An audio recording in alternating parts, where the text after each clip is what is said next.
Un año más nos reunimos para celebrar la segunda jornada comarcales sobre diabetes, jornadas que han sido organizadas por ADIACO con motivo del Día Mundial de la Diabetes. Con este día lo que se quiere concienciar es sobre la diabetes, integrando a todos, a los que la padecen, a los que aún no estamos afectados, a los profesionales de la salud, a las administraciones y a los medios de comunicación. Este año el lema es Diabetes, protege a tu familia.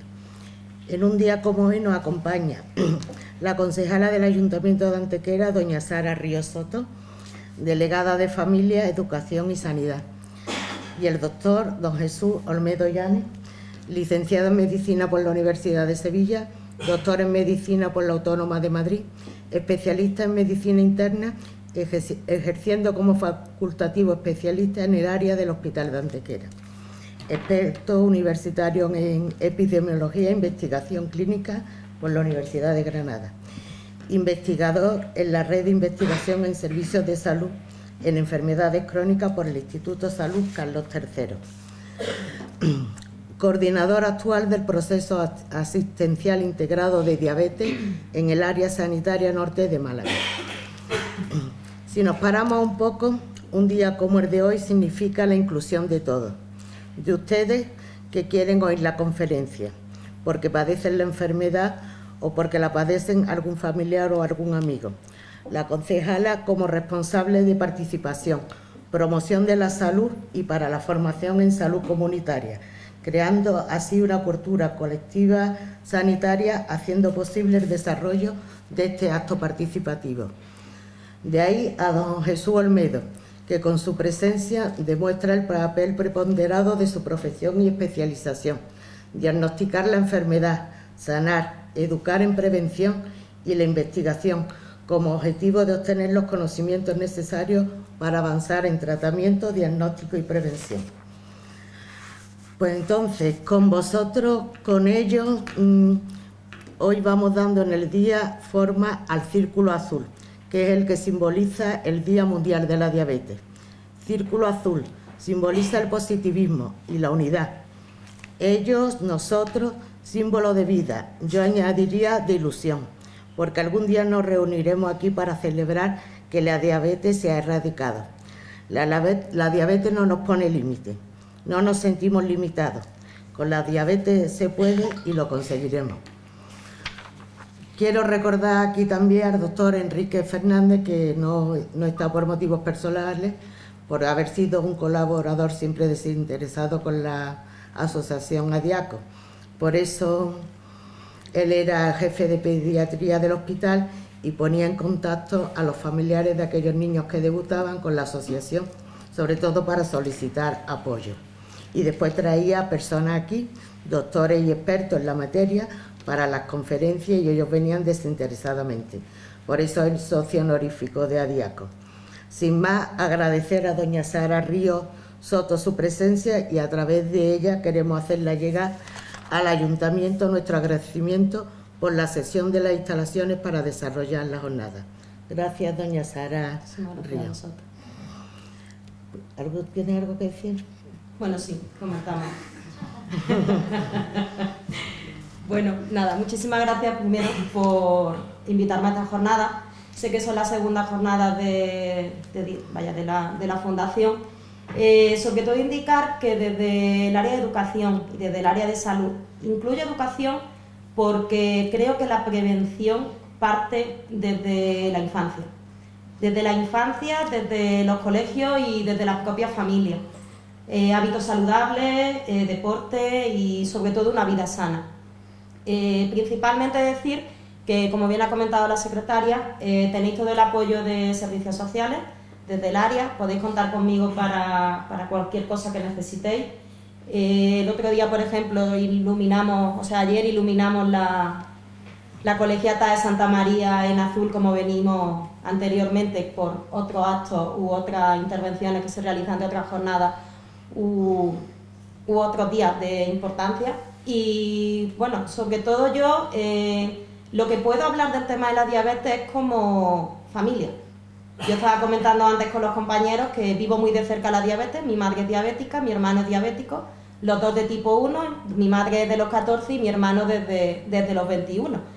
Entonces, para mí el tema de la diabetes es muy cercano. Yo recuerdo cuando pequeña los botecitos de insulina chiquititos y mi madre con la jeringa y lo que ha evolucionado.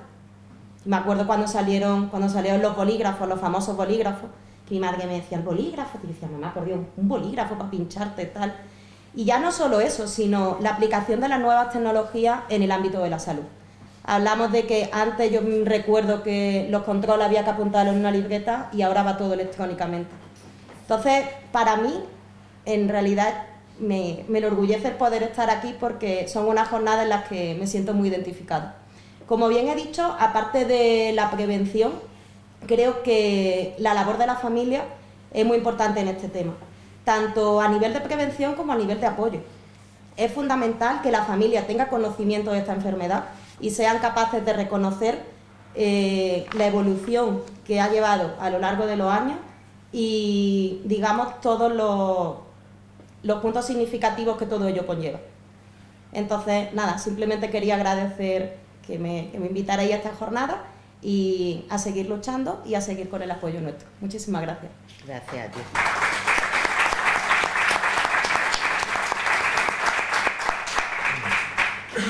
Bueno, pues ya os dejo con el doctor don Jesús Olmedo, que hablará sobre hábitos de vida saludables y adherencia terapéutica en la diabetes. Gracias, doctor Olmedo. Yo me voy a poner de pie, que se me escuchará un poquito mejor.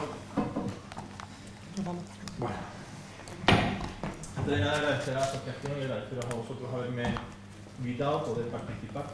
Me sorprendió un poco, porque más allá del doctor Enrique Fernández, pues no había mucha relación quizá entre el hospital y lo que es el área y lo que es la asociación de diabéticos, cuando probablemente sea una de las enfermedades crónicas más prevalentes y que más impactan tanto en la calidad de vida de los pacientes como en sus familias y a nivel sanitario, con un consumo y un uso de recursos tremendo, tanto materiales,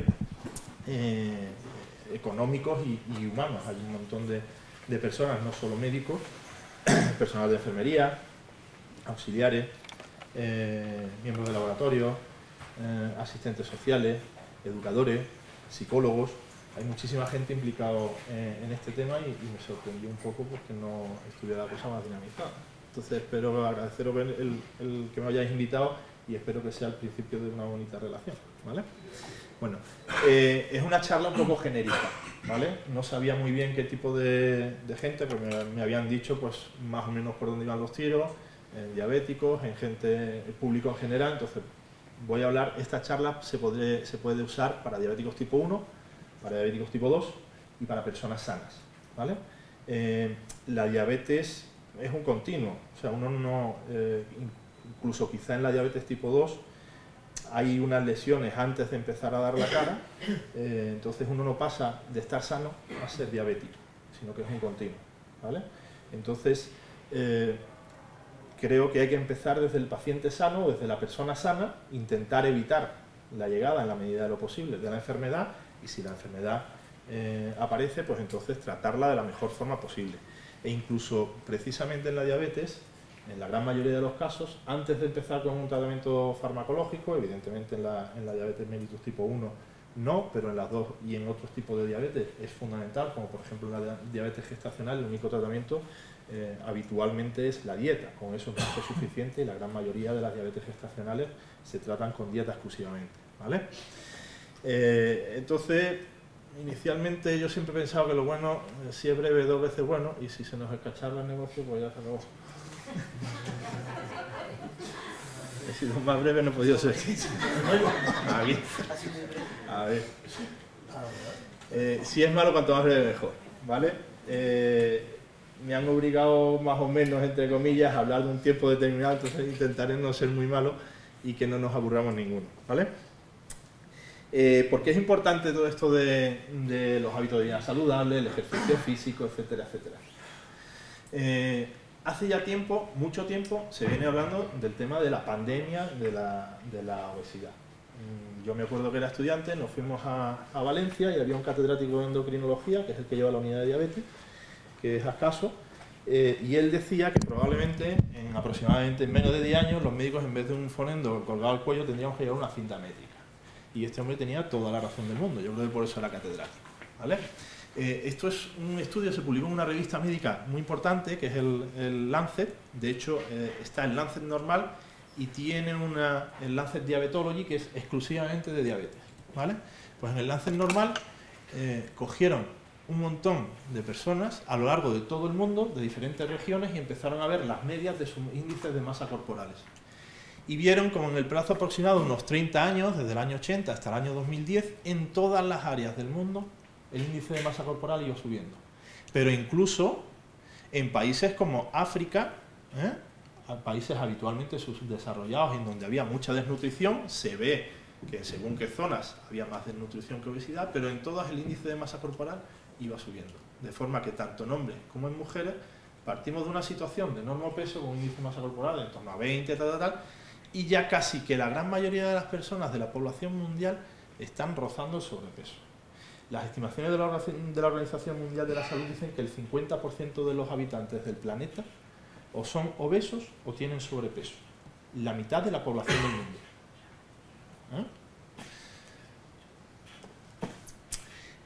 Otra curiosidad que a mí me llama mucho la atención. Esto es muy enrevesado, no es tan difícil. Simplemente son 4 columnas. Año 75 y año 2014. Unos 40 años de diferencia, ¿vale? Es la distribución por países de los obesos del mundo.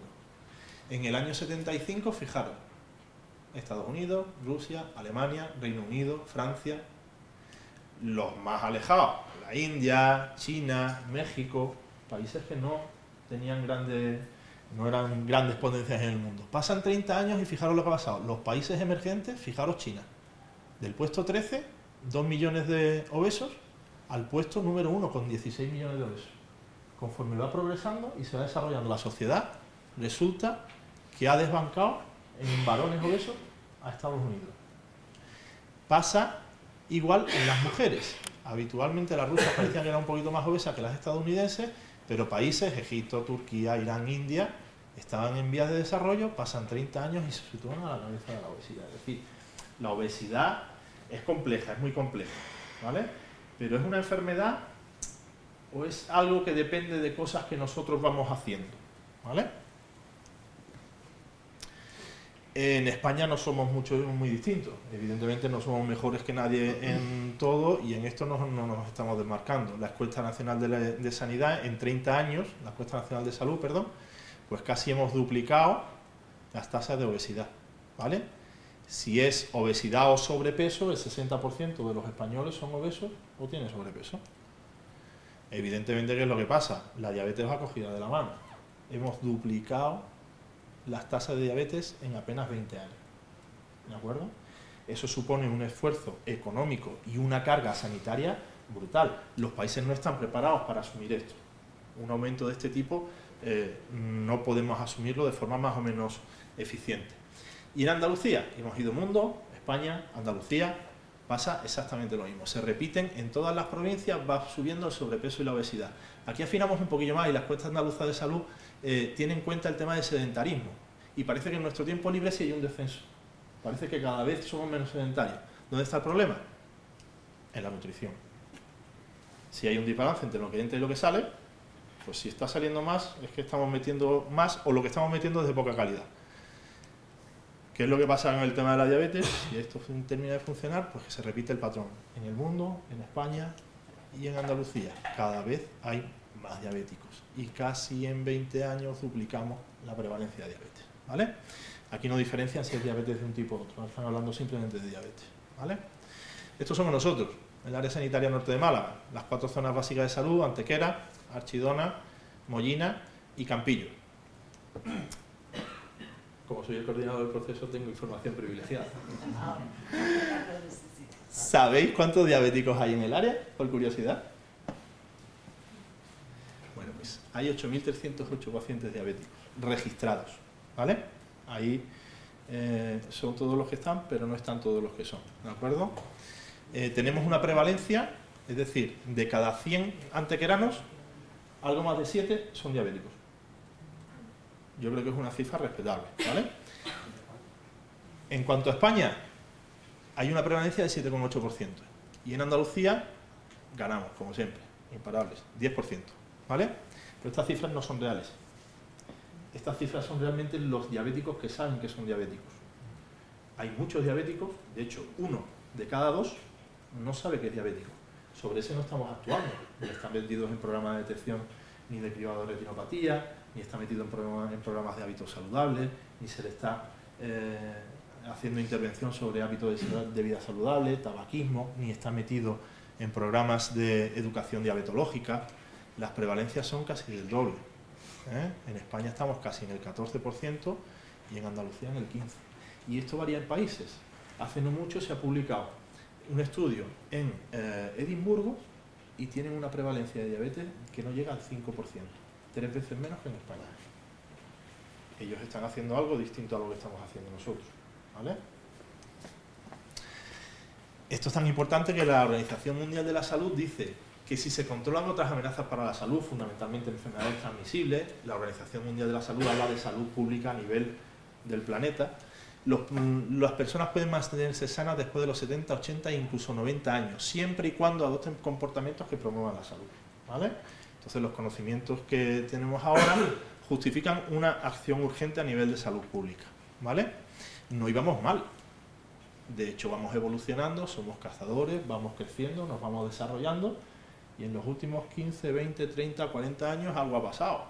Teóricamente tendríamos que habernos desarrollado hasta aquí si llevábamos esta evolución, atletas profesionales casi todos, y nos hemos convertido en morsas. Cada vez estamos siendo más gordos. Hemos mutado, no es normal que haya un cambio tan brutal en 15 o 20 años. ¿Vale? Si Darwin levantara la cabeza, probablemente del móvil, que es otro de los grandes problemas que hay ahora, pues igual se volvía a echar. ¿Vale? Entonces, ¿la diabetes es prevenible? Pues sí, por un lado, y no. ¿Vale? La diabetes tipo 2, evidentemente, sí se puede prevenir. Y la diabetes tipo 1, no de momento. ¿Vale? No sé si habéis leído algunos estudios que se están publicando. Sabéis que en la diabetes tipo 1 hay por una serie de mecanismos, se atacan a la célula beta del páncreas, el páncreas se destruye y deja de segregar insulina. ¿Vale? Hay 3 fases iniciales antes de hacer el diagnóstico. Es la predisposición, es decir, pacientes que tienen esos anticuerpos que van a atacar el páncreas. Posteriormente aparece un aumento de glucosa en sangre, el paciente no tiene clínica, habitualmente ahí al paciente no se le suele diagnosticar y después posteriormente aparece la clínica y es cuando el paciente se diagnostica. Pues han cogido pacientes con diabetes tipo 1, esto está publicado hace 3 o 4 meses en una revista también muy importante, y han cogido un anticuerpo anti-CD3, que es una molécula del sistema inmune, que bloquea la acción de esa molécula, es el teplizumab, y lo que han conseguido es retrasar la aparición de diabetes tipo 1 hasta 3 años en los pacientes que estaban predispuestos a ello. Cogieron pacientes un grupo de pacientes que tenían las mismas características, a un grupo le dieron esta molécula y a otro grupo no le dieron nada.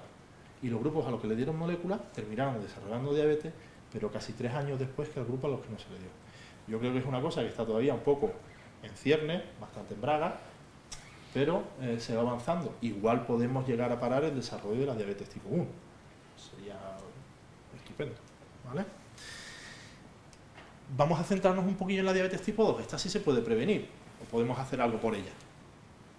Esto de hace 16, 17 años, ¿vale? Se cogieron pacientes que tenían una glucemia ya un poquito alta sin llegar a ser diabéticos. Se le hizo una intervención relativamente simple, no fue algo especial.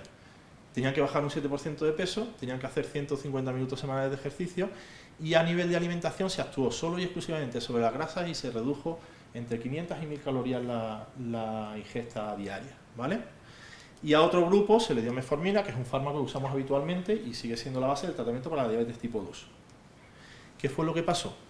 A los que no le hicieron nada, el 40% en 4 años desarrollaron una diabetes. Fijaros, a los que se le hicieron simplemente cambios en el estilo de vida, solo un 20%, la mitad. Y esa intervención es incluso más efectiva y además más segura que un tratamiento farmacológico. Yo creo que no lo están poniendo a huevo, ¿vale? El problema es en la situación en la que estamos. Hemos visto los gráficos, conforme vamos avanzando en la sociedad, nos vamos desarrollando, empiezan los problemas. ¿Por qué? Pues porque para nosotros es muy fácil. Nos están bombardeando constantemente a nivel de alimentación. No llevamos una alimentación adecuada y muchas veces no lo sabemos, no somos conscientes. A veces al paciente, en vez de decirle lo que debe de comer, sería mucho mejor decirle qué es lo que no debes de comer, ¿vale? No sé si conocéis esta página. ¿Sabíais la cantidad de azúcar que hay en una botella de 33 centilitros de Coca-Cola? 6 raciones. Estamos hablando de casi 12 azucarillos. Estos son 36 gramos de azúcar. Un azucarillo de azúcar tiene 3 gramos de azúcar. Es una barbaridad si te tomas una botellita de Coca-Cola. Pero es que incluso a nuestros niños pequeños, cuando se están desarrollando y son muy vulnerables, le estamos dando yogures, que en principio nadie nos dice que sea para niños, pero bebé, el osito, tal, es como si le metieras 4 azucarillos a tu hijo o a tu nieto en la boca, con un añito y pico. A nadie se nos ocurriría meterle a un niño con un año y medio 4 azucarillos del tirón en la boca. Pues eso es lo que estamos haciendo cuando estamos dando un yogur de este tipo. Como no vemos el azúcar, ojos que no ven, páncreas que me cepillo. Esta foto la he puesto porque la gente cree que es que el azúcar moreno es más sana o tiene menos calorías. El azúcar moreno es exactamente igual que el azúcar blanca, ¿vale? E incluso, ¿qué podemos hacer? Pues mira, vamos a mezclar salsa de tomate y abuela en un frasquito. ¿Esto qué puede salir mal? Nada, que va. Tiene una cantidad de azúcar tremenda para quitarle la acidez al tomate y poder venderla mejor. Ketchup, mayonesas, casi todas las salsas que venden de forma que están prefabricadas llevan azúcar. Otra curiosidad, no sé si habéis visto las lonchitas estas que le metemos a los sándwiches y a los bocatas del Mercadona, que asumimos que es queso. ¿Habéis mirado el papel? En ningún momento, pero es que no pone queso, pone lonches para fundir. Pero te ponen el queso fundido y tú asumes que es queso. Si le das la vuelta, habitualmente son hidratos de carbono y almidón, cuando realmente si es queso, tienen que ser grasas y proteínas, no puede ser otra cosa. Si viene de la leche, tiene que ser grasas y proteínas y un poquito de azúcar, pero fundamentalmente son hidratos de carbono, casi el 80%. O sea, hay leche, hay poca o ninguna, ¿vale? Bueno, yo ya la prevención no, porque yo ya soy diabético, ¿no? Entonces, ¿qué es lo que puedo comer? ¿Ah? Pues lo que todo el mundo. Y ahora voy y digo eso y me quedo más ancho que largo. Sí, lo que todo el mundo, si realmente todos comiésemos bien. No hay una dieta para el diabético, hay una dieta sana, y esa es la que todos deberíamos de hacer. El diabético no tiene que hacer una dieta especial, tiene que hacer una dieta sana, pero es lo que todos tendríamos que hacer, no solo el diabético, ¿vale? Según la Asociación Americana de Diabetes, el tema de la nutrición es un tema muy problemático en el paciente diabético, e incluso para muchos individuos la alimentación es la parte más difícil de cumplir, más que los pinchazos, más que el hecho de asumir el tema de la diabetes. ¿Qué es lo que voy a comer? Muchas veces es lo que el paciente se pregunta al principio, ¿qué es lo que puedo comer? ¿Vale? No existe un patrón alimentario, y hablan de patrón, no de dieta, están hablando de un patrón alimentario a todos los individuos con diabetes, y su planificación debe ser personalizada. No debemos incidir en micro o macronutrientes, hidratos de carbono, proteínas y tal, que son importantes, hay que conocerlos, evidentemente hay que saber identificarlos y contar raciones, que vosotros sabéis mucho más que yo de eso, de aquí a Lima. Pero hay que establecer patrones sanos en la vida, tanto de ejercicio físico como de alimentación, ¿vale? Y existen unos objetivos en el tratamiento médico dietético, promover y apoyar patrones, de nuevo se repite la palabra, patrones, ¿vale? Alimentarios saludables, para mejorar la salud en general, no solo de la diabetes, ¿vale? Conseguir mantener los objetivos de peso corporal, alcanzar los objetivos glucémicos, de presión arterial y de lípidos, que esto no hay una pastilla que lo haga todo. Sin embargo, con una alimentación sana sí que lo podemos conseguir todo. La alimentación sirve para todo esto. Retrasar o prevenir las complicaciones de la diabetes. Además, hay que intentar abordar las necesidades nutricionales individuales de cada paciente, de acuerdo con sus preferencias, con su cultura, con el nivel de educación, el normal y en salud, las habilidades aritméticas. Evidentemente, si nos vamos a meter en educación diabetológica de cierto calado y nos vamos a poner a hacer cuentas, no todo el mundo lo puede hacer. Acceso a alimentos saludables, esto es muy importante. Disposición y capacidad para modificar y los obstáculos que puede haber en el camino, ¿vale? Y esto es fundamental. Es un objetivo del tratamiento médico, mantener el placer de comer. Asumimos que comer es un placer.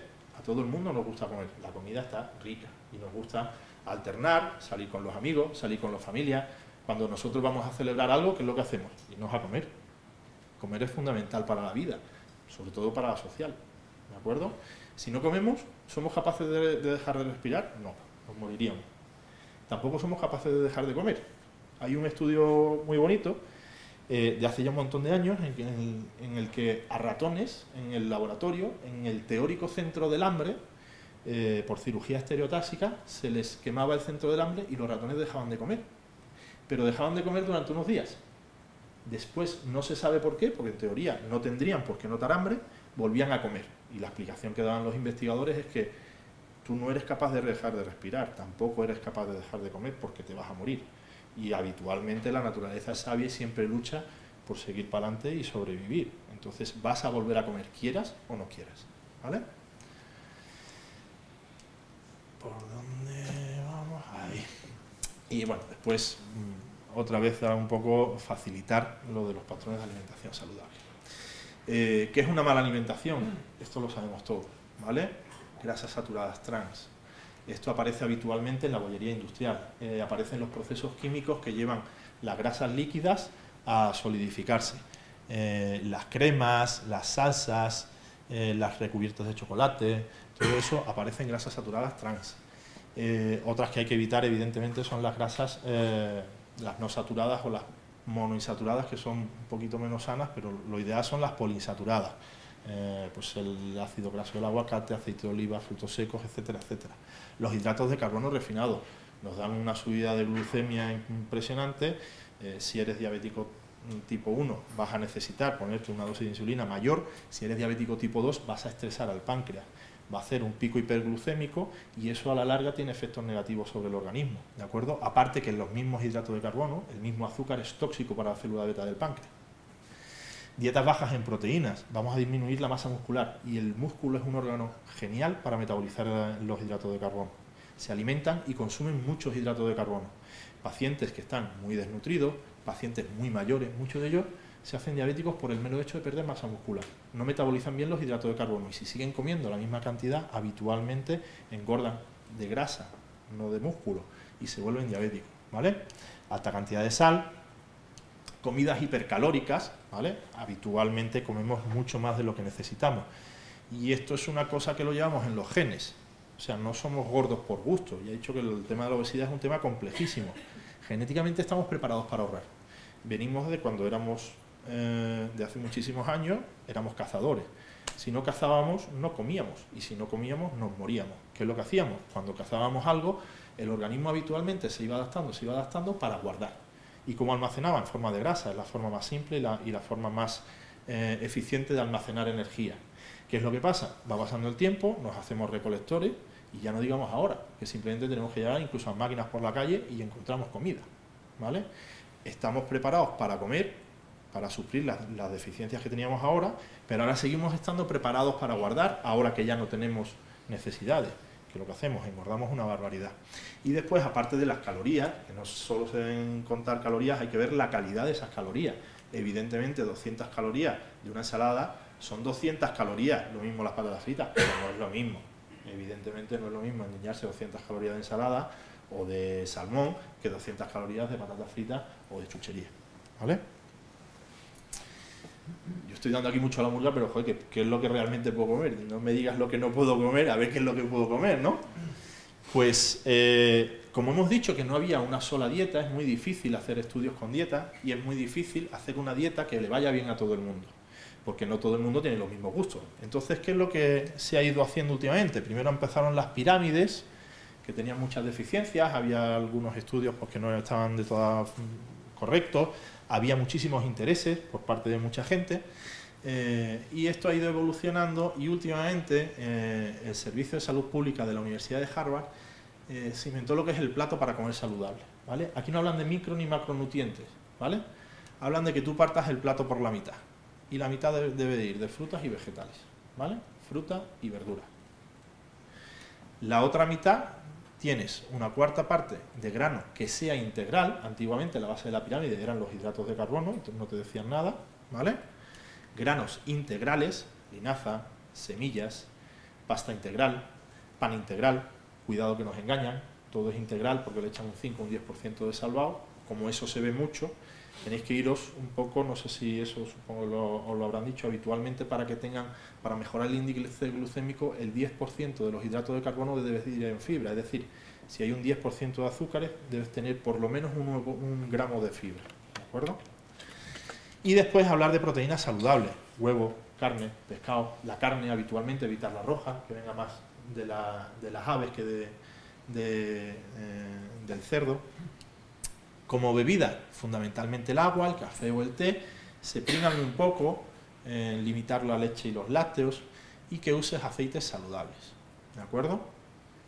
Aquí ya no te dicen tienes que comer esto, antiguamente eran 150 gramos de pescado, 200 gramos de pescado, tal. Simplemente lo que te guste, pero hazlo en estas proporciones.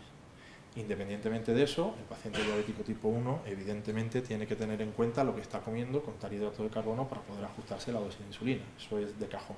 Pero esto es una dieta saludable que sirve para todos. De hecho, la Asociación Americana de Diabetes ha asumido como suyo y le ha dado el visto bueno al plato Harvard, que se llama así, plato tipo Harvard, ¿vale?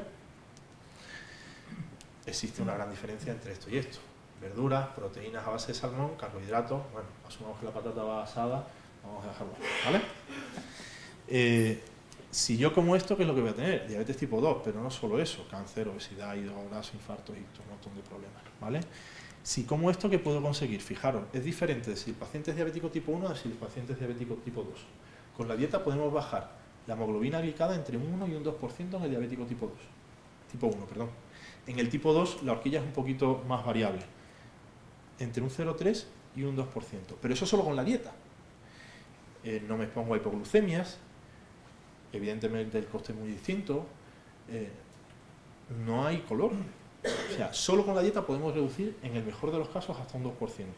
Eso requiere mucha dosis de insulina, pero mucha, en algunos casos, o muchísimos fármacos. Por ejemplo, en la diabetes tipo 2, la insulina no tiene techo, ahí podemos bajar lo que queramos, pero no hay ningún fármaco antidiabético oral que sea capaz de bajar un 2% la glucosa del tirón. Para hacer eso tenemos que usar varios fármacos, ¿vale? Entonces, ¿qué hacemos con el ejercicio físico? Hemos estado hablando de la nutrición. El ejercicio físico en la diabetes es fundamental. Primero y principal porque esto está yendo nada más que regular. Vámonos aquí. Mejorar los niveles de glucemia en sangre. Si hago ejercicio, activo el metabolismo, consumo hidratos de carbono y mis niveles de glucosa bajan. Eso es de cajón. Pero es que también aumento la sensibilidad a la insulina, aumento la masa muscular y mejoro la sensibilidad a la insulina. Voy a usar menos insulina de la que usaría si tengo más masa muscular y menos grasa que al revés. O sea, voy a usar menos insulina si tengo más masa muscular que si tengo más masa magra, más masa grasa. Estamos disminuyendo los lípidos en sangre, las grasas. Estamos mejorando la tensión arterial. Estamos ayudando a reducir la grasa corporal, sobre todo la visceral, y a bajar de peso. Estamos disminuyendo el riesgo de padecer enfermedades cardiovasculares. Y además estamos reduciendo la ansiedad y aumentando la autoestima, que es algo fundamental porque estamos reduciendo la ingesta calórica. Habitualmente cuando estamos ansiosos comemos, ¿de acuerdo? Todas estas cosas lo hacemos con el ejercicio físico, al igual que con la alimentación. No solo incidimos en una cosa, incidimos en muchas cosas, ¿vale? ¿Qué recomendaciones hay sobre el ejercicio físico en los pacientes con diabetes? Aquí también hay muchos problemas, porque recomiendan ejercicio moderado en torno a 150 por minutos semanales, repartido un mínimo de 3 días a la semana, y además que no haya 2 días de inactividad. Claro, ¿qué es ejercicio físico moderado? Pues depende, ¿no? No es lo mismo para mí que para una persona de 80 años, y tampoco es lo mismo para mí que para una de 20 que sea un triatleta. Para mí, un ejercicio físico moderado puede ser algo que probablemente el ponente de mañana venga y se me descojone un poco de la risa diciendo, no, es pringadillo, eso es moderado, tío. Entonces, es difícil realmente decir, esto es lo que hay que hacer. ¿Qué se recomienda? Que estés en torno a 60-70% de tu frecuencia cardíaca máxima, ¿vale? Se debe realizar 2 o 3 semanas de ejercicio de resistencia en días no consecutivos. Este es otro tema que también está con muchos problemas. Es mejor la resistencia, es mejor hacer cardio, es mejor hacer ejercicio de fuerza, desarrollar la masa muscular. Pero es que ahora encima metemos otro tipo de ejercicio. Flexibilidad y equilibrio, ejercicio de propiocepción. También 2 o 3 veces para mayores adultos con diabetes. ¿Cuál es el ejercicio ideal? Pues no se sabe, ¿vale? ahí hay muchos problemas. Sí que tenemos una serie de recomendaciones, que intentes evitar algunos tipos de ejercicio en función de si ya tienes algunos problemillas. Por ejemplo, si hay retinopatía, no debes hacer ejercicio de fuerza o grandes valsalvas porque pueden empeorar. Si tienes problemas de neuropatía, no des grandes caminatas o hagas carreras, ¿vale? Casi siempre la natación no suele dar grandes problemas, pero tampoco son muy restrictivos, ¿eh? De hecho, por ejemplo, incluso cuando se ha producido un infarto, si han pasado más de 6 semanas, habitualmente el paciente no tiene problema. ¿Y por qué con la alimentación y con el ejercicio físico conseguimos incidir sobre tantas cosas? Estos son los órganos que están implicados, hay alguno más, en la hiperglucemia. En el diabético tipo 1, evidentemente, este es el principal efector. El páncreas no funciona, no hay insulina y ya está. Pero es que se está empezando a ver ya pacientes con diabetes tipo 1 que además empiezan a desarrollar un perfil de resistencia a la insulina y un perfil de diabetes tipo 2. Es decir, empiezan a engordar y se le trata con fármacos, siendo pacientes con diabetes tipo 1, se le trata con fármacos para la diabetes de tipo 2.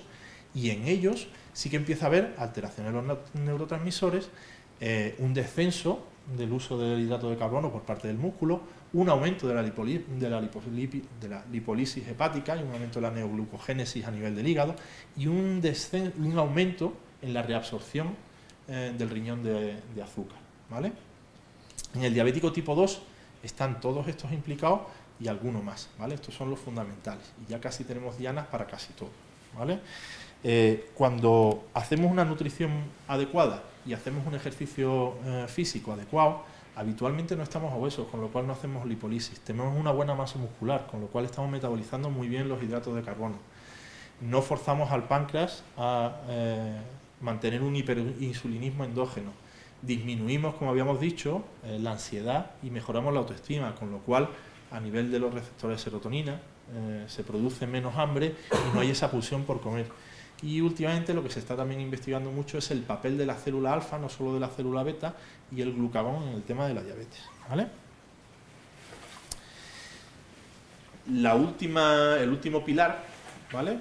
No es lo último de lo que voy a hablar, porque esto iba también un poquito de familias y demás, es el tema de la adherencia. Si nosotros cogemos cualquier guía de riesgo cardiovascular, de arteriosclerosis, de diabetes, de dislipemias, cualquier guía médica que tenga que ver con la arteriosclerosis, ya sea Estados Unidos, europea, canadiense, la que queramos, empiezan.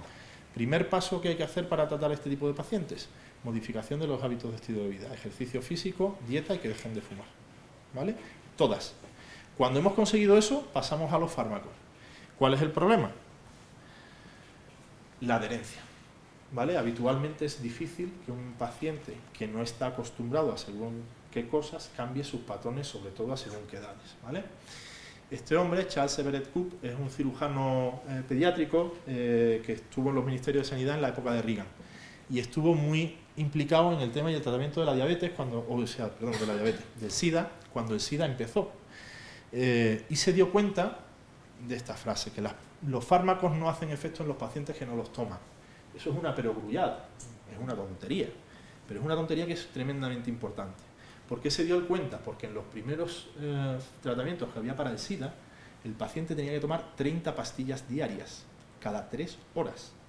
Es decir, tú estabas dormido, si te acostabas a las 10, te tenías que despertar a la 1, te tenías que despertar a las 4, te tenías que despertar a las 7 de la mañana. Te despertabas 3 o 4 veces en una noche y después te ibas a trabajar o intentabas hacer tu vida, ¿vale? Y no te podías dejar ni una sola toma. Y él vio que el tema de la adherencia y facilitar los tratamientos de todo tipo, farmacológicos y no farmacológicos, era fundamental. Hemos dicho que es una perogrullada, 2017, pues vaya tontería lo de la adherencia. Pues no es ninguna tontería, ¿eh? Esto es la revista que os he puesto antes, es la mejor revista médica que hay ahora mismo, la que más impacto tiene y la que después mueve a todo el sistema médico del mundo. Cuando aquí se publica algo, todos hacemos lo que estos dicen. Pues publicaron una editorial precisamente la semana pasada, por el tema del Día Mundial de la Diabetes, en la que decía la crisis de la insulina en los Estados Unidos, el racionamiento de una medicación que salva vidas, descubierta en los años 20, ¿vale? ¿Cuál es el problema? Este se suena, ¿no? Frederick Banting y John McClure, los que le dieron el premio Nobel en el año 23, premio Nobel de Fisiología y Medicina, por el descubrimiento de la diabetes, y ellos eran colaboradores que estaban en el grupo de investigación. Bueno, pues los descubridores, no sé si lo sabéis, donaron la patente del descubrimiento que hicieron de la insulina, porque dijeron que la insulina no era de ellos, la insulina pertenecía al mundo, ¿vale? Y cada uno cobró $1 por el descubrimiento que habían hecho en el año 23, ¿vale? Ahora, ¿qué es lo que está pasando? Fijaros, esto está publicado en el mismo artículo, del año 2002 al año 2013, en apenas 11 años, hablan de caja, de una unidad de una caja de insulina, podía costar unos $200 en Estados Unidos, estos son precios de Estados Unidos, ¿de acuerdo? Pero es que fijaros a dónde nos hemos ido. Desde el año 2006, cuando ya empiezan a generalizarse las insulinas basales, la glargina, empiezan a aparecer los análogos, etcétera, etcétera, etcétera, hemos triplicado el precio de la insulina. Esta gente no es como nosotros, esta gente tiene que pagar seguros privados, ¿eh? Aquí nosotros una caja de una insulina basal cuesta en torno a 70 y tantos, 80 euros. Punto negro, y nosotros pagamos casi nada, es testimonial. Pero es que ellos tienen que pagar un pastizal horroroso, ¿vale? Y hay gente que ya está diciendo que es que no puede permitirse la insulina. Imaginaros para un diabético tipo 1 lo que tiene que ser entre elegir o eso, o me vuelvo a las NPH, mezclas y todo eso, que son mucho más baratas, con todo lo que ello conlleva. Y es que se ven forzados a hacer eso, porque no se lo pueden permitir, ¿vale? Sabemos que en las enfermedades crónicas, y la diabetes es un paradigma de enfermedad crónica, la adherencia depende de muchas cosas. Hay algunos datos... las 8:05, me he ido bastante más rápido de lo que pensaba. Hay algunas cosas que dependen exclusivamente del paciente. No es lo mismo un paciente con 80 años que un paciente con 20, no es lo mismo un paciente de una demencia que un paciente que es licenciado, no es lo mismo un paciente con un nivel de estudios que con otro. Hay gente que no comprende las cosas, hay gente que no oye bien, hay gente que no ve bien, ¿de acuerdo? Yo he visto gente pincharse 20 unidades de insulina pensando que se estaba poniendo 2. Es que eso es así, y esas cosas pasan y se ven en la consulta, ¿de acuerdo? Hay otros factores en los que la adherencia a la enfermedad es la que lo determina. Habitualmente las enfermedades crónicas, cuanto más tiempo van pasando, mejoran la adherencia. Al principio empeoran, porque el paciente se ve que va a estar mucho tiempo, pero conforme la enfermedad va evolucionando, la adherencia al tratamiento va mejorando. Por ejemplo, la aparición de complicaciones en una enfermedad también mejora la adherencia, ¿de acuerdo?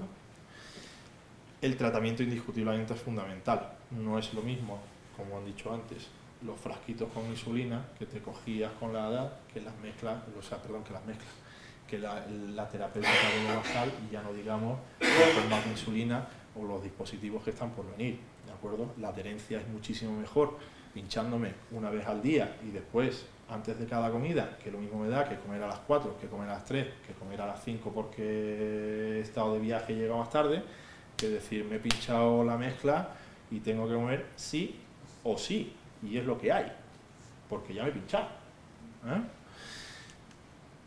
A nivel socioeconómico pasa algo parecido,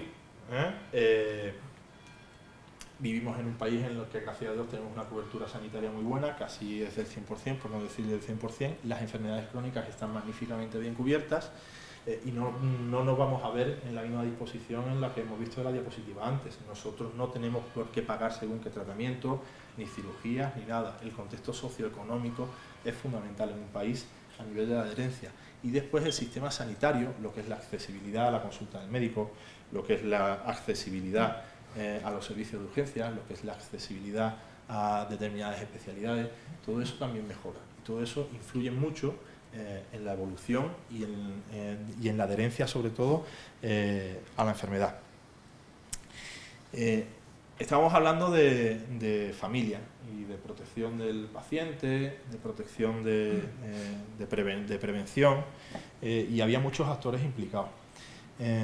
La diabetes es una enfermedad que yo creo que no es del paciente, es una enfermedad que es del paciente y es de la familia. Y a todos los niveles, da igual que seas diabético tipo 1, que empieces con una diabetes gestacional, que tengas una diabetes tipo 2, cada una tiene sus características. Evidentemente, el impacto emocional para la familia. Cuando diagnostican un paciente de diabetes tipo 1 en un niño, lo primero que piensa, el niño le da igual, esto al niño. El niño apenas muchas veces ni se entera. Los padres fundamentalmente, hermanos si son más mayores, abuelos, etcétera, ay Dios mío, ¿ya la que hago? ¿Vale? El apoyo es fundamental, porque el niño no se va a levantar para hacerse una glucemia a según qué horas de la noche. El niño te puede avisar si se está poniendo mal, ¿de acuerdo? El soporte de la familia, en el caso de la diabetes, es crítico. Estamos en un área chiquitita, es un hospital en el que no hay muchas consultas monográficas, consultas de grandes especialidades. Nosotros no tenemos una consulta de diabetes, desgraciadamente no tenemos una consulta de educación diabetológica, con una enfermera que llevo tiempo peleando por intentar conseguirlo, pero existe una sola consulta monográfica en el hospital y es verdaderamente devastador. Es una consulta de obesidad infantil. Es la única consulta monográfica que existe en el hospital. Una consulta de obesidad infantil que llevan los pediatras. Y ven obesos entre los 4 y los 13 años. Fijaros la importancia que tiene la familia en la diabetes, en la tipo 1, por lo que he dicho, el impacto emocional sobre todo y los cuidados. Los niños dependen al principio completamente de los padres. Pero el impacto y la importancia que tiene la familia en el desarrollo de otros tipos de diabetes. No me he dado tiempo a poner la diapositiva porque es que estaba hablando con Ana, la doctora Zayas, que es la que lleva la consulta, estaba hablando esta mañana. Entonces, aproximadamente llevan unos 200 niños en la consulta, que no es poco, ¿vale? El 85% toman habitualmente y se exceden en el consumo de bebidas carbonatadas. Pero es que el 90% de los padres son obesos. Es decir, ellos cuando ven a los padres ya saben lo que les va a venir. ¿Por qué? Es de cajón. Los hábitos de los padres son los hábitos que van a tener los niños. Si el padre toma croquetas para cenar con patatas, el niño va a tomar croquetas con patatas. Eso no hay otra. Si el padre toma lechuguita y verdura, el niño ¿qué es lo que va a tomar? Pues verdura y lechuga. ¿De acuerdo? Pero no solo eso. Por ejemplo, en el paciente mayor, muchos de ellos no son capaces de tratarse. Los que están ciegos o están demenciados. Y dependen completamente de la familia. Pero no solo en el diabético tipo 1. Esta semana, sin ir más lejos, he tenido un paciente que me ha mandado al propio endocrino porque no tenían hueco, para que le echáramos una mano, yo en particular, con el tema del ajuste de dosis. Es un chaval con cierto retraso intelectual, que la madre trabaja y además tiene un nivel cultural regular. Está institucionalizado y nadie se hace cargo de pincharle la insulina en la institución en la que está. Con una mezcla, no estaba mal controlado del todo, el chaval tiene 38 años, y la endocrina, pues con buen criterio, dice vamos a ponerle un bolo basal, va a ser más cómodo y tal. La mujer no se enteró del todo y aparte tiene los problemas de que nadie en la institución en la que está le quiere pinchar al niño la insulina. Que es lo que hace que el niño come en la institución y cuando llega a la casa, a las horas, le pincha la insulina, que además es fiasco. Imaginaros, bueno, hace poco el chaval estuvo con un bajo nivel de conciencia en urgencias con 30 de glucemia. Es fundamental el hecho de tener en cuenta a la familia para el manejo y el tratamiento de los pacientes diabéticos, ¿de acuerdo? Y un poquillo para terminar, y me he acelerado un montón, lo siento.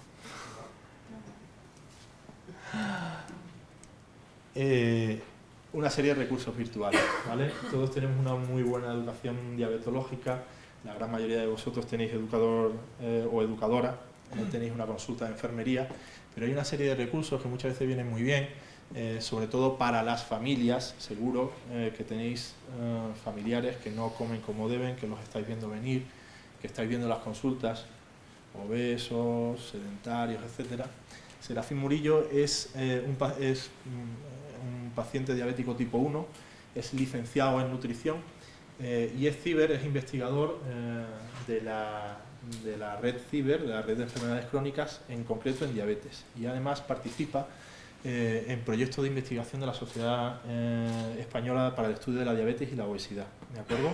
Está metido en el grupo de diabetes y de ejercicio físico, ¿de acuerdo? Aitor Sánchez, no sé si lo conocéis, el autor del libro Mi dieta Cogea, da un montón de consejos sobre dieta saludable También da consejos en pacientes diabéticos, no tan centrados en la diabetes como Serafín. Él sí que incide sobre todo en diabetes tipo 1 y diabetes tipo 2. Él es algo mucho más general. Juan Revenga es otro nutricionista que es profesor de la Universidad de Zaragoza, da clase en las facultades de Biología, Medicina y Nutrición.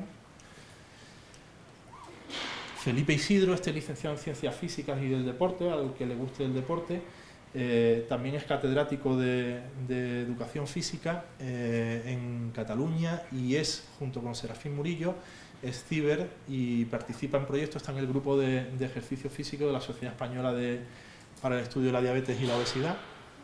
Esto no tenía que haber salido así. La página web de la Sociedad Española de Diabetes, no sé si la conocéis, y el Twitter, tiene una parte de pacientes en los que tienen diversos protocolos, recomendaciones, etcétera, etcétera. La Sociedad Española para el Estudio de la Diabetes y la Obesidad, parecida a la de la diabetes. Y esta para alimentos saludables, tiene varias formas de diversos tipos de dietas que han demostrado beneficios a nivel cardiovascular y beneficios a nivel de la diabetes, que es la Sociedad Española de Hipertensión y la Liga Española para la Lucha contra la Hipertensión Arterial, ¿vale? Tienen tanto página web como Twitter, ¿de acuerdo? Esos son recursos virtuales y estos son recursos reales, ¿eh? Me consta que hay gente que no es ni de la comarca, pero bueno, hay un patronato deportivo, está en la piscina cubierta, este es el número de teléfono, baile, gimnasio, danza, gimnasia rítmica, atletismo, por precio que lo de Dyson de risa. El templo, esto está está cerca del instituto cerca de mi casa, de los colegiales. Con el teléfono, muévete, esto está en Residencial 51, teléfono, All Fitness, en la Avenida Legión, el gimnasio Torcal al principio de la calle San Pedro, también el teléfono, Brad Sport en la Quinta, CrossFit Antequera en el Romeral, al lado de los niños, podéis dejar a los niños jugando y después iros un rato al gimnasio. Y Aqueslava tienen de todo, natación, gimnasio, baile, danza, etcétera, etcétera. Y Fitness House, Camino de la Hansa, y el último, Gimnasio Tama, que no sé si me habré dejado algo, ¿vale? Muchísimas gracias por todo, ha sido un honor y estoy encantado de haber compartido este ratillo con vosotros. Y como os he dicho antes, espero que empiece a fluir un poquillo más la relación y que cooperemos los unos con los otros en lo que vayamos haciendo, ¿vale?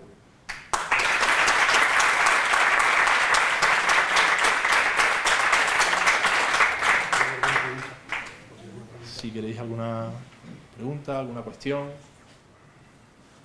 aprovecharos que tengo información privilegiada.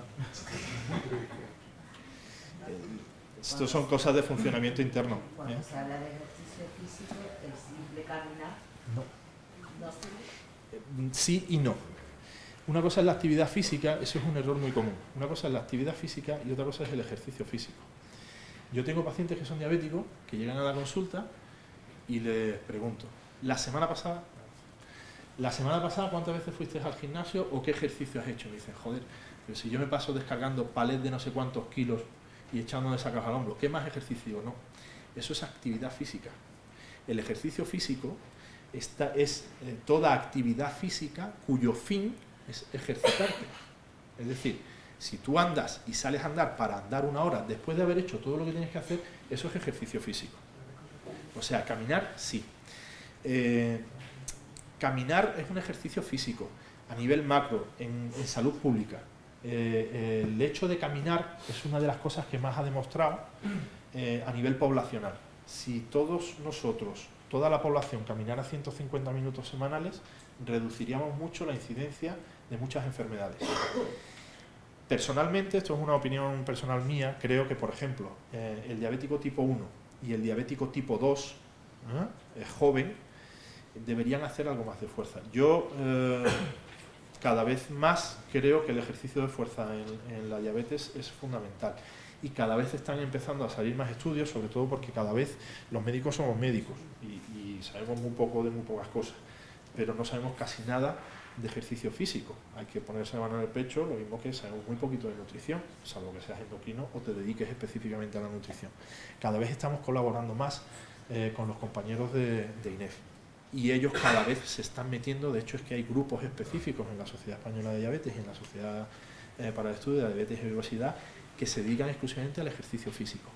La Sociedad Española de Medicina Interna también tiene un grupo que antes se llamaba Grupo de Diabetes y ahora es Grupo de Diabetes, Obesidad y Nutrición, y ya se está hablando de volver a cambiar el nombre y poner Grupo de Diabetes, Obesidad, Nutrición y Ejercicio Físico, porque el ejercicio físico incide en muchas parcelas de la salud, no solo a nivel de la arteriosclerosis.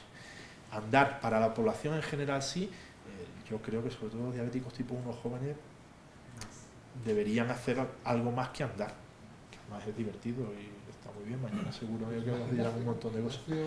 Yo voy al gimnasio. No, prefiero que tú entonces, aparte de andar, gimnasio. Yo creo que sí. Pero es verdad, sería ejercicio de fuerza. Es verdad que yo llevo en el gimnasio ahora, haré un año y es verdad que ahora me pongo mucho más insulina que hace muy buen año. Claro. Estás aumentando tu masa muscular. Si aumenta, vamos a ver, si ponemos 1 kilo de grasa y 1 kilo de músculo, el kilo de músculo ocupa mucho menos volumen, ¿de acuerdo? La grasa es muy ineficiente a nivel metabólico. O sea, la grasa consume poca energía. Es decir, ¿sabéis lo que es el gasto energético basal? Sí, vale. Entonces, si tú coges un paciente obeso, que pese lo mismo que un paciente musculado, el gasto energético basal del paciente que está musculado, tú coges un marine de esto que pesa 100 kilos y te coges un paciente obeso que pese 100 kilos y el gasto energético basal del marine, es decir, lo que haría estando sentado viviendo, es muchísimo más elevado que el gasto energético basal del paciente obeso. Eso es mucho más eficiente cuando estamos hablando de metabolismo de los hidratos de carbono, ¿vale? Voy a comer menos, voy a pesar menos y voy a pinchar menos insulina. ¿Por qué? Porque ya se va a encargar el músculo de consumir el exceso de azúcar que me estoy metiendo en el cuerpo. Porque es que el músculo, al igual que el cerebro, consume casi exclusivamente glucosa, ¿de acuerdo? El cerebro es exclusivamente glucosa y el músculo cardíaco y el músculo esquelético casi exclusivamente glucosa. Entonces, tener una buena masa muscular para el paciente diabético yo creo que es muy importante. Entonces, por eso me parece a mí que el acercamiento o la intervención del ejercicio aeróbico, caminar, cardio, etcétera, etcétera, etcétera, no es quizá lo ideal para este tipo de pacientes. ¿Existe un estudio que diga que esto tiene que ser así? No. Pero a mí me da, y todo va a que probablemente se termine incidiendo mucho sobre el tema de la masa muscular. Aparte que el paciente diabético muchas veces asocia a otro tipo de enfermedades, osteoporosis, problemas articulares, en los que es muy importante tener una muy buena masa muscular, pues, por ejemplo, para prevenir fracturas, para muchísimas cosas. Yo creo que lo mejor es como la comida, ¿no? Un poco de todo. No Un central, poco de todo. Sí, Un poco de todo. Probablemente lo ideal es combinar un poco todo. El problema es que ahí yo ya me pierdo un poco, porque yo admito que de esto no hay mucha gente que sabe mucho más. Si haces cardio y haces ejercicio de fuerza, al final terminas consumiendo músculo, con lo cual no generas el volumen de músculo necesario. Igual me estoy equivocando en lo que estoy diciendo, pero hacerlo todo a la vez no... En cualquier aspecto, aunque incluso para una persona que no tenga diabetes, practicar solo una actividad física sería contraproducente. Sí, eso es otra cosa. Cuando ¿has visto lo del plato? ¿Has visto lo del plato? Hablan de frutas y verduras, no hablan de una fruta o una verdura. Hay un estudio que es la corte, es sobre cáncer, no tiene nada que ver con la diabetes. Hay algunos proyectos dentro de la corte EPIC y vieron que, esto que es muy interesante porque es muy curioso, que el hecho de consumir fruta y verdura no prevenía tanto el cáncer, es decir, no previenes el cáncer si siempre tomas manzana. Lo verdaderamente importante es tomar manzana, pera, frutas variadas y las verduras variadas. Vuelvo un poco al tema. Los ácidos omega 3 los conocéis. El ácido del pescado, salmón, el pescado azul, son muy sanos a nivel cardiovascular y parece que previenen la arteriosclerosis. El pescado azul siempre se ha dicho que previene la arteriosclerosis. Parece ser que la parte del pescado azul que prevenía la arteriosclerosis es el omega 3. Bien, pues coge la industria farmacéutica y dice, pues vamos a hacer pastillitas de omega 3 y las vendemos, que además valen carísimas. El Omacor valen 60, 70 euros. Omega 3 purificado, solo y exclusivamente omega 3, una cantidad de omega 3 tremendo.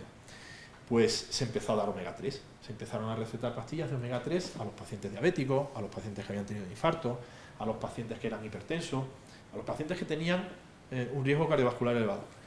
y no pasó absolutamente nada. Vimos que era igual tomarlas que no tomarlas. ¿Por qué? Porque yo personalmente creo que no es el omega 3, es el pescado en sí, es el salmón, es la dieta. Por eso ya no te hablan de, cada vez se habla menos de macronutrientes, pesa 150 gramos, no. Estas son las proporciones que tú debes de mantener. La mitad del plato debe ir de frutas, verduras y vegetales. La otra mitad tienes un 25 que debe ir fibra y grano entero y un 25 de proteínas. Y te dicen proteínas de alta calidad, ¿vale? Organízate como tú quieras. Que es que yo soy vegano. Pues chacho, pues quita las proteínas animales, mete proteínas de las legumbres, por ejemplo, que tienen un montón. Es que a mí no me gusta la leche. Joder, no como bebe leche que son gusanos. Pues oye, pues a mí no me gusta la leche, pues no hagas leche. Lo hemos hablado antes. Hay un porcentaje importante de los diabéticos que son celíacos. ¿Ahora qué haces?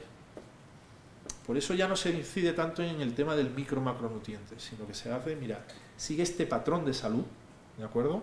Come sano y haz ejercicio y reparte como tú veas o como a ti te guste. Si a ti esto no te gusta, pues no lo tomas. Oye, usted, es que la semilla de chía, esto es la... Pues es que a mí no me gusta la semilla de chía, no pasa nada.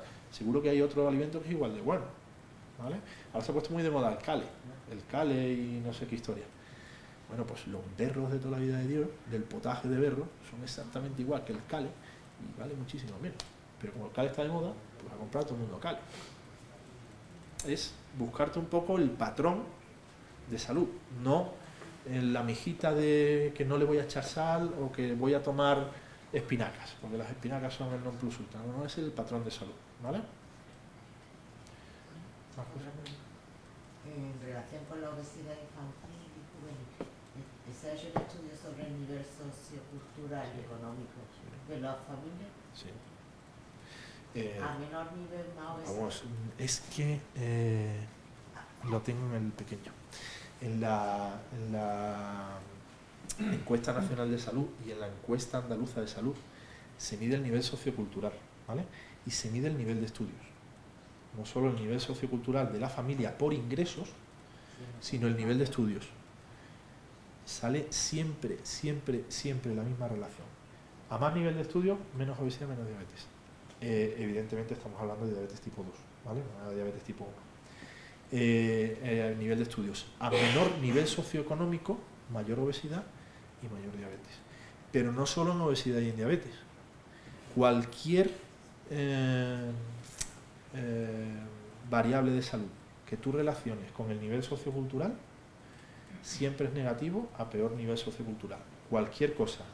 La misma enfermedad en un paciente, la misma, coges a dos varones de 40 años que sean diabéticos, que se pinchen la misma insulina, que lleven el mismo endocrino, que tal, va a tener mucho más problemas el que tiene un menor nivel socioeconómico, el que tiene un menor nivel de estudios, que el que tiene un mayor nivel socioeconómico y un mayor nivel de estudios. ¿Por qué? Eso ya habrá que verlo. ¿Hay relación? Sí. No tiene por qué ser causal, evidentemente. No tiene nada que ver las chulas con las merinas.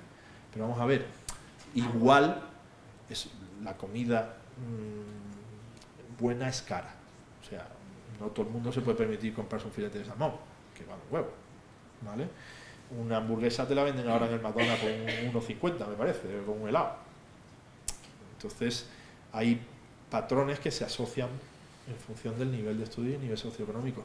Después, la gente a un mayor nivel educativo es habitualmente más consciente de todo este tipo de cosas. ¿Vale? Si tú estás constantemente bombardeando en periódicos tal y en anuncios, ¿quién te lo va a ver? Si el médico le dice a un paciente, oye, mira, es que pasa esto y esto, habitualmente te va a hacer más caso el que tiene un mayor nivel de estudio, ¿de acuerdo? Y después hay otras variables.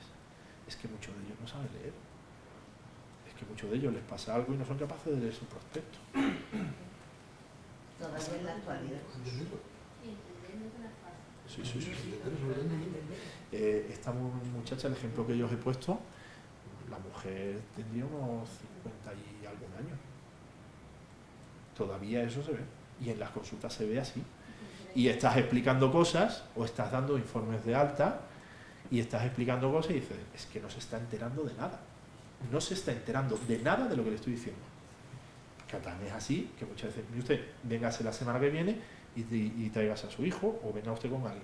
Y no tienen por qué ser 80, 90, ¿eh? Hay gente 50 y tanto, y es que no se están enterando absolutamente nada. Y les das el papel y ni se lo den. Y tú dices, después te das cuenta y dices que igual no sabe ni leer. Se sigue viendo, se sigue viendo. Desgraciadamente sí se sigue viendo. En el estudio de la comarca, de las 4 zonas básicas, ¿tienen porcentajes de neuropatía? Hay un problema. Ahora ya es información privilegiada. Los sistemas de información que tenemos dos que son, uno que es muy potente, es muy bueno, pero todavía no está funcionando, que es la base poblacional de salud, ¿vale?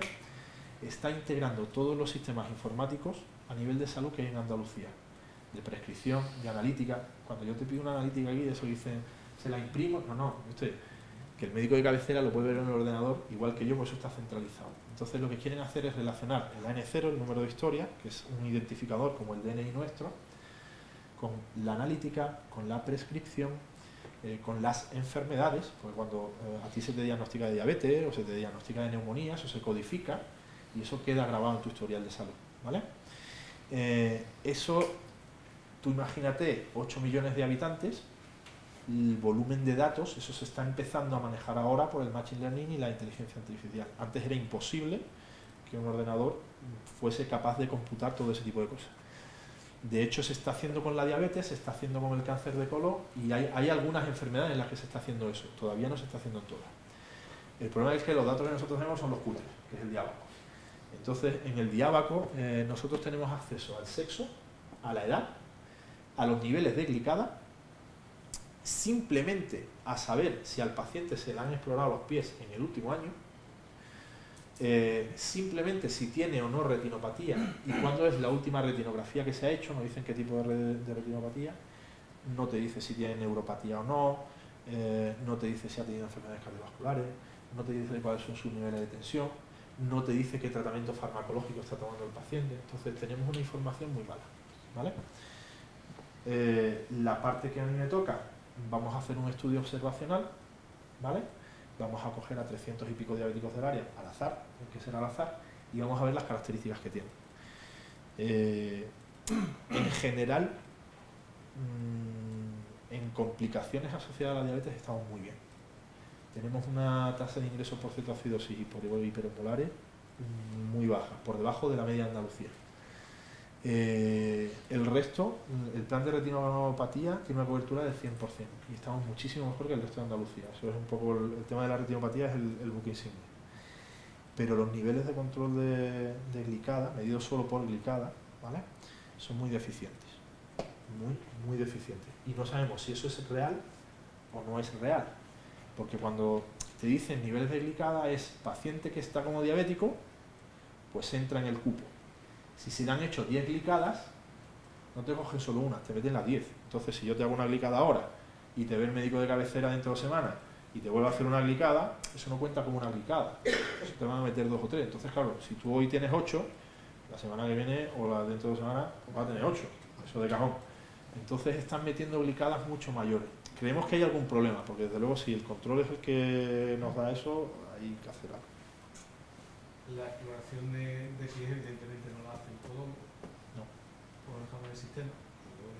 Lo echo de menos cuando dices, ya, pues, has dicho tropecientos profesionales. Lo siento, tienes la razón del mundo. En caso... Es verdad, es verdad. ¿Cuál es una cosa que no, pero es que hay un problema, no es solo podólogo, es que no hay licenciados en educación física, no hay nutricionistas. Es que no hay nutricionistas en el sistema público de salud.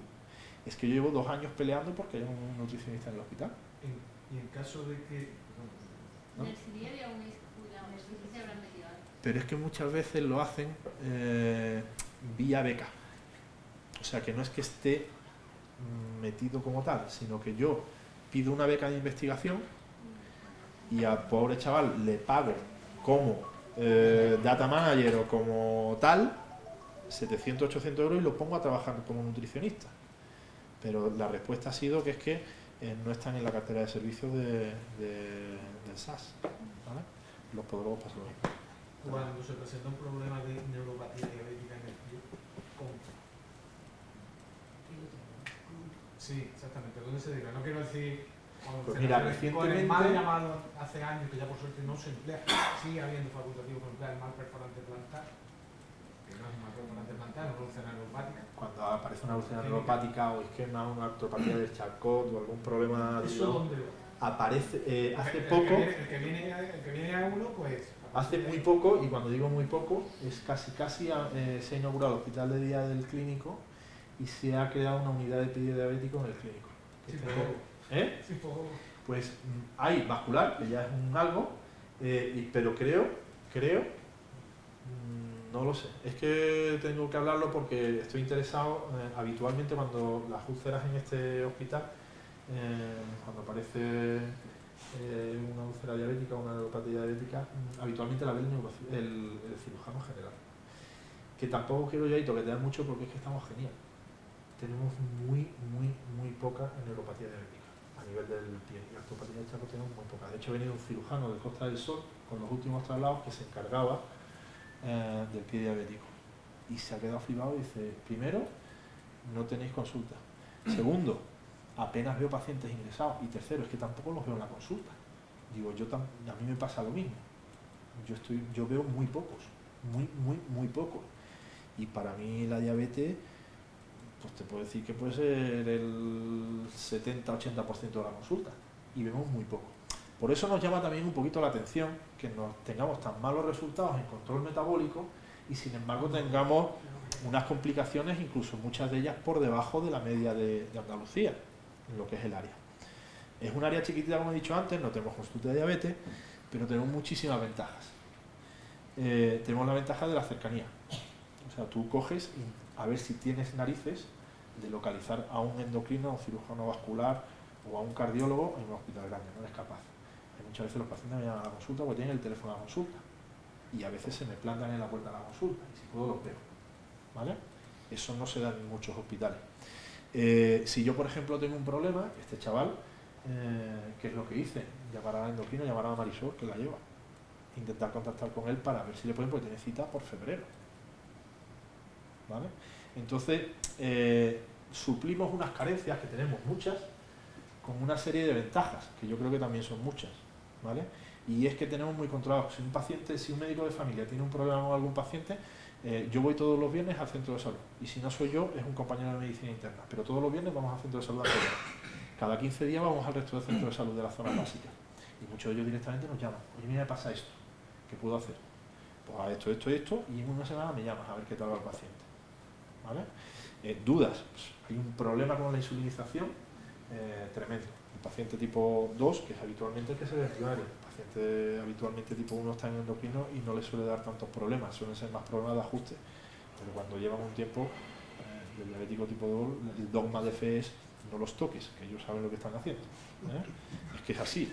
No, muchas veces llegan al hospital, aquí parece que todo, mi cuñada también es diabética y se pilla unos rebotes que te cagan. Dice: yo es que no voy a urgencias, intento no ir, porque lo primero que hacen es, me dejan sin comer, me ponen un suero que no lleva azúcar y no me dejan que me pinche. Óigame usted, que es que me tengo que pinchar, no que no estás comiendo, vamos a ver, alma cándida, que ya lo sé, que no voy a comer porque no me estás dejando, pero es que me tengo que pinchar, coma o no coma, y si no voy a comer, pues ponme un suero con azúcar, pero es que me tengo que pinchar.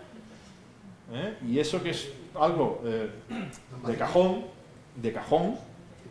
son muchas ocasiones, en urgencia cuando hemos llegado, sí, pero el caso de que sí, de tener que llamar a pediatría, al doctor Fernández, vamos a ver, y llamar a decir al médico de urgencia, oye, que lo que diga la familia. Claro, que lo que diga la familia. Vamos a ver, si es que son los mismos endocrinos los que muchas veces no comprenden qué es lo que está pasando.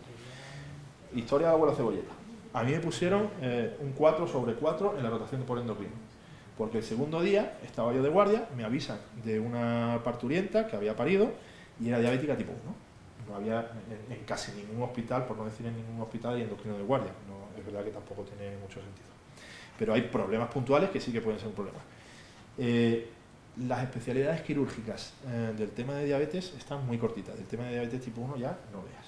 Entonces, la pobre muchacha casi a gritos estaba pidiendo que algún médico fuera a verle porque no le ponían insulina y la tenían sin comer y ella se tenía que pinchar. Y estaba con la ansiedad de que no le dejan pincharse, porque claro, es que tiene que ser una situación... Entonces, la pobre mujer estaba recién operada. Le habían hecho una cesárea. No le estaban dando de comer y no le estaban pinchando insulina. La pobre muchacha está diciendo que por favor que fuera alguien que necesitaba la insulina.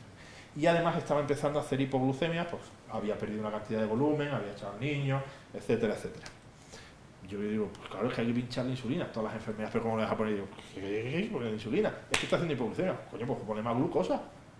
Bueno, pues cuando se enteró el endocrino, al día siguiente, me cogió el jefe de servicio y dice, macho, he visto la historia, te voy a poner un 4. Ya me da igual lo que hagas el resto de la rotación. Esto que has hecho es algo muy raro, es excepcional. Es una pena, pero es verdad que el conocimiento muchas veces deja mucho que desear. Y el dogma de fe es ese, paciente ingrese, no lo toques. Otra anécdota, había la chavala que se dedicaba a la diabetes tipo 1, estoy yo rotando con ella, y me encuentro a un diabético tipo 1 con una sola dosis de mezcla por la mañana y una dosis de NPH por la tarde, ni por la noche. Y vamos a ver, me ha roto todos los esquemas. Dice, mira, no me preguntes, no sé, pero este pobre muchacho era un caos, eran cetonurias a todas horas, lo mismo hacía hiper que me hacía hipo, y con esta pauta que yo no sé por qué le he puesto, está genial, pero genial. ¿Por qué? No lo sé, pero déjalo, tiene una ligada estupenda, no está haciendo hipoglucemia, pues ya está, pues esto es lo que hay. Le he puesto una dosis de mezcla por la mañana y le he puesto una dosis de NPH por la tarde. No me lo toques. No me lo toque, no me lo toque. Y cualquier lumbrera llegaría, joder, pues quítate eso, ponte una basal, ponte multidosis, ponte no sé. Chacho, es que este va así. La gran mayoría no, pero este sí. ¿Por qué? No lo sé. Entonces, probablemente el chaval sí que se conoce.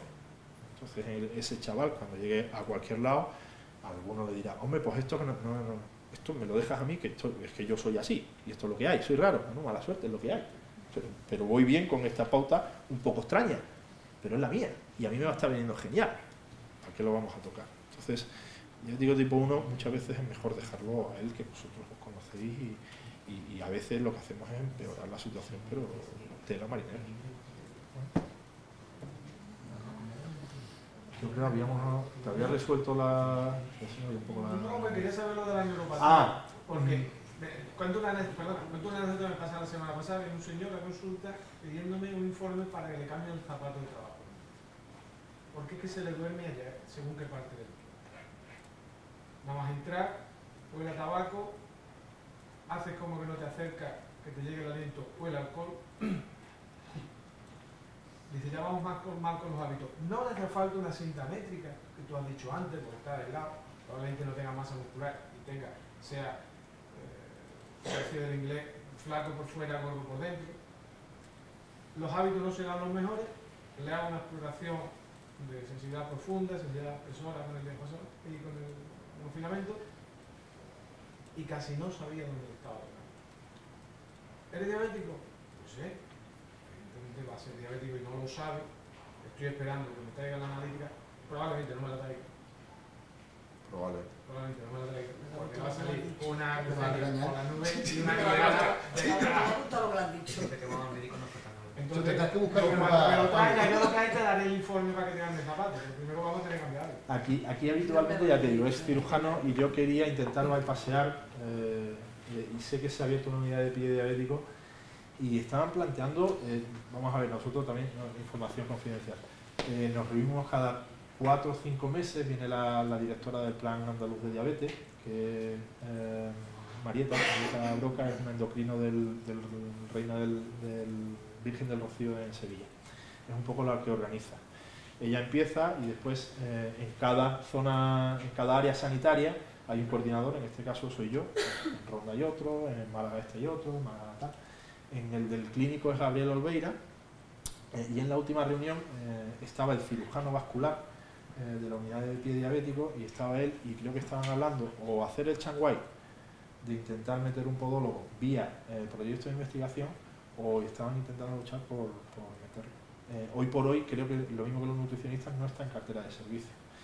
¿Está bien? ¿Está mal? Tal. Pues no, gracias a Dios no es lo más frecuente del mundo, pero sí que es verdad que cuando aparece es una complicación importante y que debería tratarse, ¿vale? Y además tratarse, como siempre decimos, por un equipo multidisciplinar, no debe ser una persona. Yo te hacía la pregunta de dónde lo deriváis, en caso se presenta, porque sabemos que va a ser bastante complicado que siquiera aparezcamos como profesión la cartera de servicio, pero sí por lo menos derivar, oiga, vaya a tal profesional.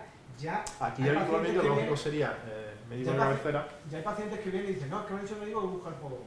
O sea, para lo básico, ¿vale? Tal cual, pero sobre todo se presenta con tal problema.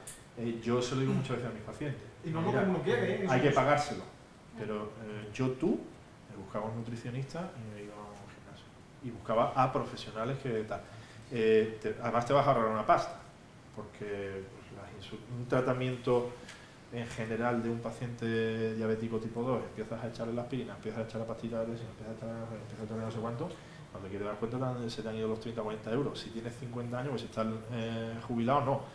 Pero si todavía estás trabajando, a mí han llegado pacientes a decirme que por favor les cambie el tratamiento, que no se lo pueden permitir, que tiene un mandado el tema, Yo estaba ya hace tiempo y un paciente era joven, le puse lo bueno lo mejor y a los 3 días me han ido a la farmacia, me han dicho lo que esto costaba y yo no me puedo permitir esto. Es que o como y mi familia come o me pago las medicinas. Y les tuve que cambiar el tratamiento, que telita marinera. Entonces, ir a un nutricionista y ir a según qué tipo de profesionales es barato, a la larga ahorra. El tratamiento eso, 30, 40 euros tal, ¿cuánto te cuesta a juntarte a un gimnasio? Y vas a incidir no solo sobre la diabetes, sino sobre todas esas cosas que he puesto. Y ahora te vas al gimnasio, fíjate, es que reduces el número de unidades de insulina. Fijaros lo importante que es esto, que los obesos mórbidos, aquellos a los que se le hace cirugía bariátrica, muchos de ellos no se meten por el hecho de ser obeso mórbido, pues si tuviéramos que operar a todos los obesos mórbidos que hay en España, no habría tiempo humano de operar a todo el mundo. Entonces se seleccionan los de más alto riesgo y empieza con las comorbilidades, SAOS, enfermedad cardiovascular establecida, problemas de movilidad, aparición de diabetes. La diabetes es uno de los ítems que marca punto. Pues muchos de ellos están con dosis de insulina estúpidas, de 3-4 unidades por kilo de peso, gente que estamos hablando que puede pesar 100, 120, 150 kilos. Imagínate lo que le dura una cajita de insulina, casi a día. Vamos, el paciente que pille esto, el laboratorio te pone un chalet. Los operas, les haces una reducción de estómago y muchos de ellos dejan de ser diabéticos. Digo, joder, que llevamos los médicos aquí peleando con la diabetes decenios, por no decir milenios, y ahora los cabrones, los cirujanos van a ser los que nos van a curar el negocio. Es que muchos de ellos dejan de ser diabéticos o se quedan con un par de pastillas de metformina al día, cuando estaban con dosis de 200 y 300 unidades de insulina al día. Y si tiene que pinchar más de una vez casi como, porque el vuelo solo llega hasta 90. Entonces Claro. Bueno, y antiguamente tenían que pincharse en 2 sitios distintos, pues la de ahora ya no es así, pero la antigua base del Lantus, cuando llegabas a 80-100 unidades, tenías que partirte la dosis en 2 y te pinchabas 150, 75, 75. Ahora ya no, pero estas cosas van evolucionando. Eran pacientes muy complejos y muchos de ellos dejaban de ser, cuando perdían 50, 60, 70 kilos, dejaban de ser diabéticos. Es que ellos realmente no eran enfermos o no eran diabéticos, ¿no? Realmente has corregido un problema y el otro se ha solucionado, ¿no? ¿Tienes estudios antes has hablado de lo cara que se ha puesto la insulina, ¿no? Y de lo que vale la caja de insulina? ¿Hay estudios sobre el margen de beneficio? Si es en realidad un aprovechamiento del laboratorio por la mayor incidencia que hay, que están aprovechando de la ¿Sabéis situación? en qué universidad se dio cuando le dieron el premio Nobel a esta gente? ¿Sabéis en qué universidad le cedieron una patente? La Universidad de Toronto, ¿vale? Toronto. En Canadá, me parece que la insulina, la producción, esos $200, creo que era de 20, ¿vale? El problema es que es difícil porque la insulina está considerada un medicamento biológico. No es una cosa que tú echas 1 kilo de tal, 1 kilo de tal, 1 kilo de tal, lo calientas o lo cueces o lo tal y después le echas cuantas cosas y te salen las pastillas. Sino que habitualmente se hace por ADN recombinante, sobre todo los análogos de insulina humana. Entonces no todos los laboratorios, lo típico de los genéricos, que te vas a India y te echan las pastillas para la tensión y los paracetamoles en el saco. No todos los laboratorios tienen la capacidad de desarrollar este tipo de fármacos. Entonces realmente hay muy pocos. Novo, Lilly, bueno, laboratorios de insulina, están 3, Sanofi, Lilly y Novo, no hay más, ¿de acuerdo? Y no todo el mundo es capaz de hacer insulina. Entonces, claro, es, ¿cómo se llama esto? Un monopolio, ¿de acuerdo? Entonces, estoy casi convencido de que les es rentable, claro. Yo no creo que la producción de insulina, sobre todo porque cuando es por ADN recombinante, lo difícil es empezar. Una vez que tienes la técnica desarrollada, es poner la churrera, ¿vale? Lo que pasa, claro, es como el chiste del mecánico, ¿no? Es que no me estás pagando por haberle dado al botón, ¿no? Me estás pagando por saber a qué botón le tenía que dar. Entonces los laboratorios